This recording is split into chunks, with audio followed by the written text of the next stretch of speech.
Hi poetry lovers, welcome to my channel Bella Poetry Presents.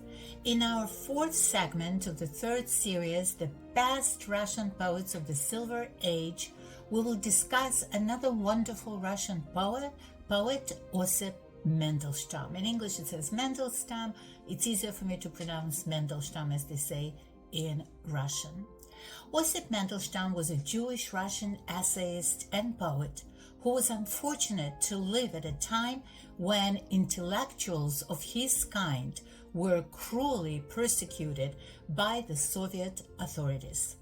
He was born on January 15, 1891 in Warsaw, which was at that time in the Russian Empire. His father was an affluent leather merchant, and he received dispensation to move the family to St. Petersburg, where Osip went to Tenishevsky for school in 1900. Osip was soon writing his own poetry, and he saw several pieces published in the school almanac during the year 1907. The following year, he was in Paris studying philosophy and literature at the Sorbonne University, but was unable to settle on his studies. He was soon on the move again, this time to Heidelberg University in Germany and then back to St. Petersburg. Still, he did not commit to anything, and he left the university without a degree. But because he traveled to so many places, he spoke English, French, and German perfectly. In St. Petersburg, he attended Vyacheslav Ivanov's Pro Academia, the St. Petersburg Society of Philosophy. Later, he joined Gumilyov's Poetic School of Acmeism. Now, we've heard about Gumilyov in our previous segment. He was the also famous poet, Russian poet, and Anna Akhmatova's husband. He was executed by the Russian Soviet authorities.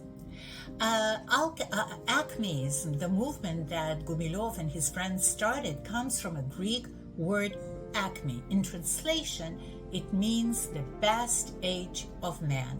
And it is hugely ironic because the age that Osip Mandelstam lived in Russia, the place that he lived in Soviet Russia at that time, was actually one of the worst ages of man. In his first book of poems called Stone came out in 1913 and brought him instant recognition as one of Russia's finest talents. In 1916, Mandelstam got passionately involved with Maria Tsvetaeva.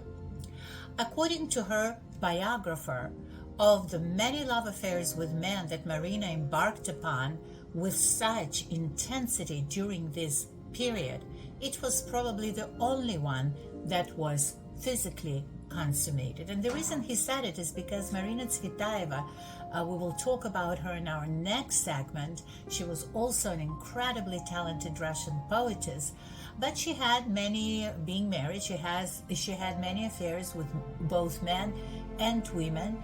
They say that most of the affairs happened in her imagination. But as her biographer said, that the affair with Mandelstam actually was one of the only ones maybe that was realized. Mandelstam was said to have an affair with the poet Anna Akhmatova. She insisted throughout her life that their relationship was just deeply friendly and there were no sexual affair. During a civil war that happened 1918 to 1921, Mandelstam lived alternately in Petrograd, Kiev, Crimea, and Georgia under a variety of regimes. And he continued to write despite the difficult post-revolution conditions that many Russians were living under, especially Jews.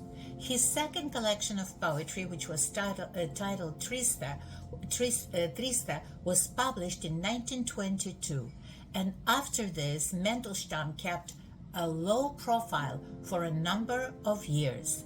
He concentrated on translating works into Russian and occasionally dabbed in journalism, because that's how many Russian poets made their living and supported their families. And he continued to write despite difficult post-revolution conditions that many Russians were living under. Following The Noise of Time that he published in 1922 and 1923, Mandelstam's four major works of prose, of literary prose, were The Egyptian Stamp, published in 1927, Fourth Prose, published in 1928, Journey to Armenia, 1931, and The Conversation About Dante, published in spring-summer 1933. In 1922, Mandelstam married Nadezhda Mandelstam in Kiev, Ukraine, where she lived with her family, but the couple decided to settle in Moscow. He continued to be attracted to other women throughout his marriage, and sometimes very, very seriously. Their marriage was threatened by his falling in love with Olga Vaxel. The affair lasted for 1 year, from 1924 to 1925. Maria Petrovic from 1933 to 1934, and some others. And it was really difficult on their marriage. Nadezhda Mandelstam formed a lasting, lifelong friendship with Anna Akhmatova, who was a guest in Mandelstam's apartment when he was arrested by Soviet authorities for the first time.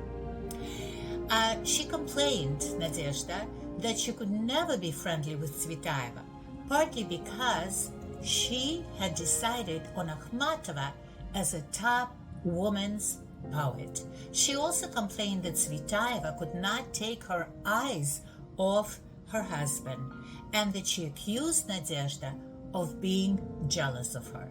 Well, for a good reason, because she actually did have an affair with her husband.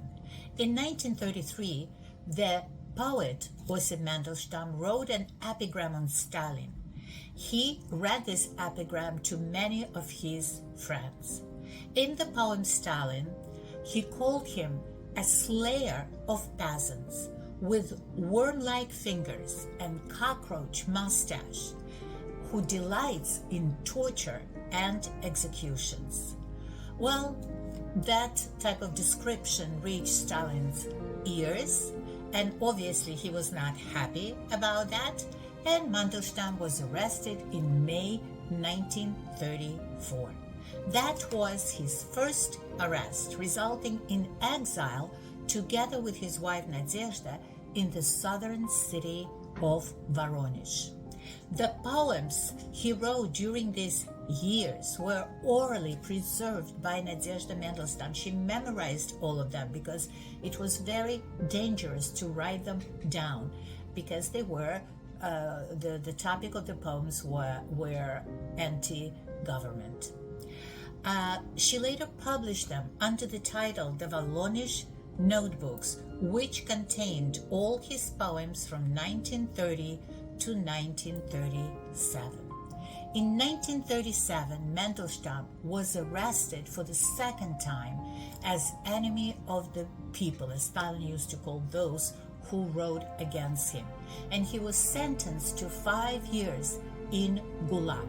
Gulag was a labor camp, very difficult labor camp in Siberia, and a lot of people died there.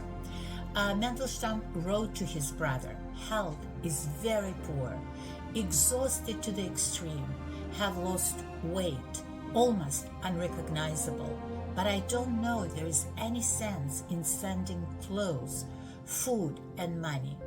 Tried all the same. I'm freezing without proper things. Nadinka," as he affectionately called his wife, "I don't know if you're alive, my dove. You, Shura," he addressed his brother, "write to me about Nadia right away." On December 27, 1938, before his 48th birthday, Osip Mandelstam died in a transit camp of typhoid fever. His body lay unburied until spring, along with other deceased people. Then the entire winter stag of dead people was buried in a mass grave. Mandelstam's own prophecy was fulfilled.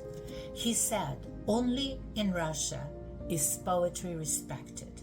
It gets people killed. Is there anywhere else where poetry is so common a motive for murder?" In Hope Against Hope and Hope Abandoned, Nadezhda wrote memoirs about her life and times with her husband, Osip Mandelstam. She also managed to preserve a significant part of Mandelstam's unpublished work. For 30 years, his name virtually disappeared from print in the Soviet Russia. Osip Mandelstam was rehabilitated after Stalin's death, and a collection of his poetry was published in 1974 in Leningrad. I will read to you today a couple of his poems. I will read them in English. It's very difficult to find, as I said before, good translations from Russian into English. Russian is a very rich, complex language, and it is difficult to translate, but we'll try. So the first poem is called I Was Given a Body, and it was translated by a wonderful translator who I love very much. His name is Andrei Neller, and this is the poem. I was given a body, what to do with it now? One so unique and my own somehow. For this quiet joy to breathe and to be, whom should I thank? Somebody tell me. I am the gardener, I am the flower as well. I am not alone in the world's dungeon cell. On the glass of eternity, I've already left a mark of my warmth, a mark of my breath, and on its surface a pattern is made, unrecognizable still of late. Let the cloudiness of the moments cascade, the lovely pattern will never fade. And now we'll read this poem in Russian. Дано мне тело, что мне делать с ним? Таким единым и таким моим, за радость тихую дышать и жить, кого, скажите, мне благодарить? Я и садовник, я же и цветок, в темнице мира я не одинок. На стекла вечности уже легло мое дыхание, мое тепло. Запечатляется на нем узор, неузнаваемый с недавних пор. Пускай мгновение стекает муть, узора милого не зачеркнуть. Very, very beautiful, beautiful poem. And the second poem is called Like a Belated Gift, translated by A.S. Klein. Like a belated gift, winter's palpable to me, and I'm in love with its first uncertain sweep. Its terrors beautiful, like the start of what's dreadful, even the ravens fearful of its lifeless circle, but most intense, fragile, is its bulging blueness, half-formed eyes that fills the river, lulling, sleepless. And in Russian. Как подарок запоздалый, ощутима мной зима. Я люблю ее сначала, неуверенный размах. Хороша она испугом, как начало грозных дел, перед всем безлесным кругом даже ворон оробел. Но сильней всего непрочно выпуклых голубизна, полукруглый лед височный, речек бающий без сна. beautiful two poems. And with this poem, we finish the segment about Osip Mandelstam. In our next segment, segment number 5, we will discuss another wonderful Russian poetess that I mentioned in this segment, Maria Tsvetaeva. Thank you so much for listening and visiting Bella Poetry Presents. Don't forget, please, to like and subscribe. Your support is extremely important to us. Have a wonderful day.